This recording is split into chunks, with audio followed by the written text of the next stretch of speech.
안녕하세요. 오늘은 미국 경제 상황에 대해서 여러 가지 지표를 보면서 한번 알아보겠습니다. 먼저 컨퍼런스 소비자 심리지수와 미시간대 소비자 심리지수를 볼 건데 모두 가계의 현재 및 소비 심리를 보여주는 주요 지표입니다. 소비자 심리가 좋다면 소비 확대가 예상되고 결국 이는 내수 강화 그리고 기업들의 실적 개선 그리고 경제 성장으로 이어질 수 있습니다. 반대로 심리가 이렇게 위축되면 소비 감소 그리고 경기 둔화 우려를 반영합니다.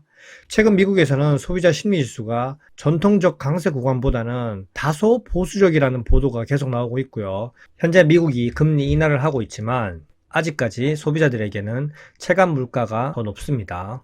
그리고 미래에 대한 불확실성도 크고요.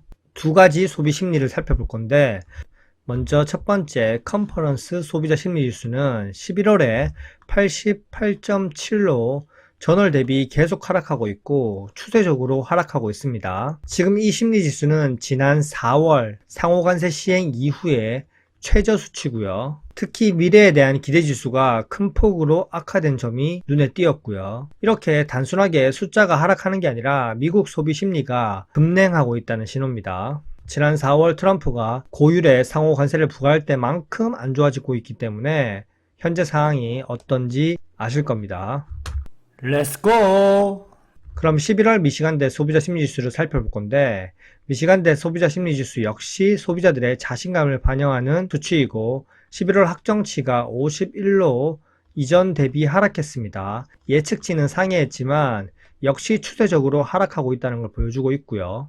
몇 년간 연속적으로 하락하고 있습니다. 올해 들어서 연속적으로 계속 하락하고 있습니다. 소비자들의 단기 체감 물가가 높기 때문에 소비자 심리지수는 계속 좋지 않은 수준이고요. 소비자들은 당장 1년 물가가 비쌀 것이라고 느끼고 있기 때문에 현재 생활비 부담이 크게 작용하고 있는 겁니다. 그리고 여전히 경기 전망에 대한 불확실성도 크고요.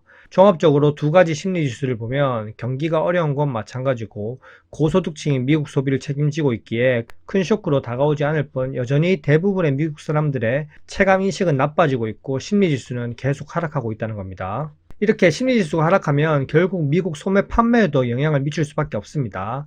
미국 상무부가 발표한 미국 소매 판매 지수가 0.2%로 이전 대비 또다시 크게 하락했고 예측치 대비 하락했습니다. 상호관세 충격 이후에 잠시 회복되는 듯 하더니 계속적으로 하락하고 있고요. 아직까지 0 이상으로 플러스를 유지하고 있지만 속도가 둔화되어 가고 있다는 게 보이고요. 관세 부담이 집중된 자동차 그리고 전자제품, 의류 등에서 소비 위축이 뚜렷해진 영향으로 분석됩니다. 결국 소비 심리와 소매 판매 악화는 미국 내 내수 중심 성장 둔화 가능성을 의미하고요. 만약 이 흐름이 이어진다면 소비재 중심의 기업의 실적이 악화되고 결국 고용 둔화, 소비 위축으로 이어지는 악순환이 지속됩니다. 아직까지 미국은 고금리 상황이기 때문에 가계의 실제 구매력은 떨어지고 있고 물가 그리고 금리, 금융비용, 삼중 압박이 소비를 억누르고 있다는 신호입니다. 결국 이 흐름은 경기 둔화 그리고 스태그플레이션 우려까지 키울 수 있고 투자자 입장에서는 조심해야 될 구간이죠.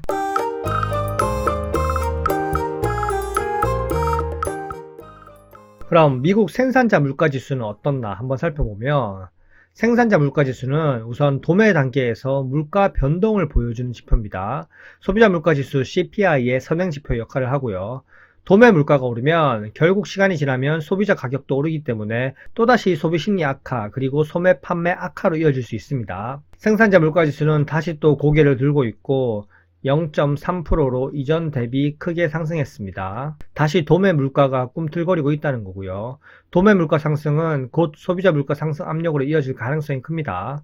만약 다시 소비자 물가가 오른다면 중앙은행은 기준금리 동결 압박을 심하게 받고 결국 재차 달러 강세, 금융시장 불안으로 연결될 수 있습니다. 대부분의 소비자들은 실질 구매력 저하 그리고 생활비 부담 증가가 현실화될 수 있다는 그런 신호겠죠. 기업 입장에서는 원가 상승 부담 그리고 소비 둔화라는 이중고를 직면하게 됩니다.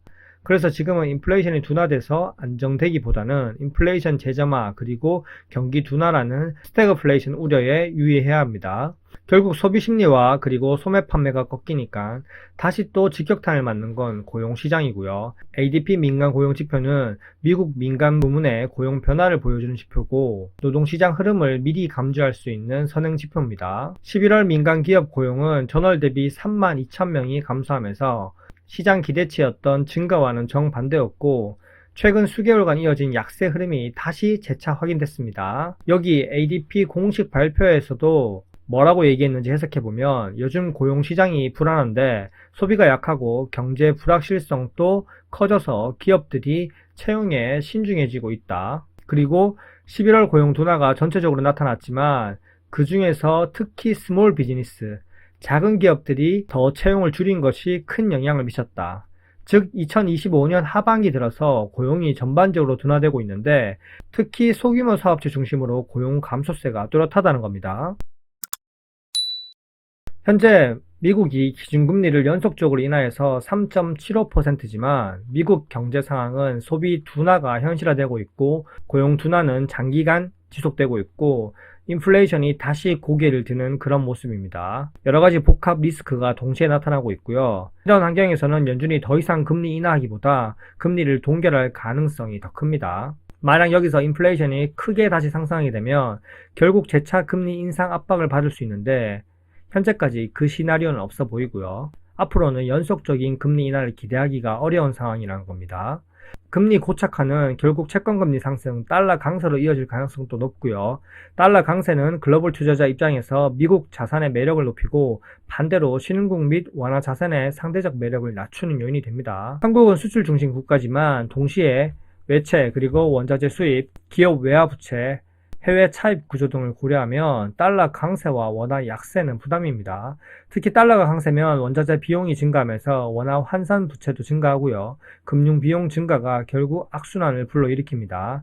현재 한국은 원달러 환율이 고공행진을 하고 있고 고환율의 피해가 고스란히 서민들에게 누적되고 있습니다. 체감 물가가 상승하면 서민들이 확 느끼겠죠.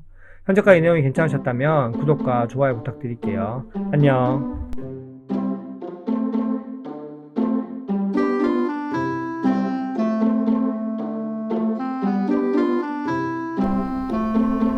Why